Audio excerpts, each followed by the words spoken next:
প্রিয় শিক্ষার্থীবৃন্দ, আমরা কমিশনের আরেকটি গুরুত্বপূর্ণ অঙ্ক নিয়ে হাজির হয়েছি। চলো সমাধান করা যাক। কোম্পানির ব্যবস্থাপক কমিশন পূর্ববর্তী মুনাফার উপর আমাকে বলছে 4% কমিশন পেয়ে থাকেন। প্রশ্নে বলেছে কমিশন পরবর্তী নিট মুনাফা 96,000 টাকা হলে ব্যবস্থাপকের কমিশন কত? ভাইয়া, কিসের উপর পেয়ে থাকেন? পূর্ববর্তীর উপর। তো আমরা কি জানি পূর্ববর্তী লাভ কত? আমি জানি না, মনে মনে পূর্ববর্তী লাভ সমান আমরা 100 ধরবো। তাহলে ভাইয়া কমিশন কত পার্সেন্ট বলেছে? আমাদেরকে কমিশন বলেছে যে 4%। তাহলে 4 যদি হয় তাহলে ভাইয়া পরবর্তী কত হবে বলো তো?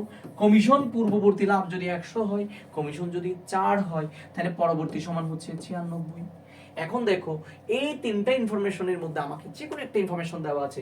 প্রশ্নে বলে দেওয়া আছে পরবর্তী নিট মুনাফা। তাহলে পরবর্তী নিট মুনাফা আমাদের মধ্যে 96, প্রশ্নের মধ্যে হচ্ছে 96,000। তাহলে যা দেওয়া আছে তা দিয়ে ভাগ, যেটা বের করতে হবে সেটা দিয়ে গুণ। তাহলে কি জানতে চাই? বা কমিশন জানতে চাই। কমিশন হলো 4, 4 দ্বারা গুণ। আমরা যদি 96 দিয়ে 96 কে কাটি একবার, শূন্য 3টা বসাই দিলাম, তাহলে অ্যান্সার হচ্ছে কত টাকা বলো তো? 4,000 টাকা। আশা করি সবাই বুঝেছেন।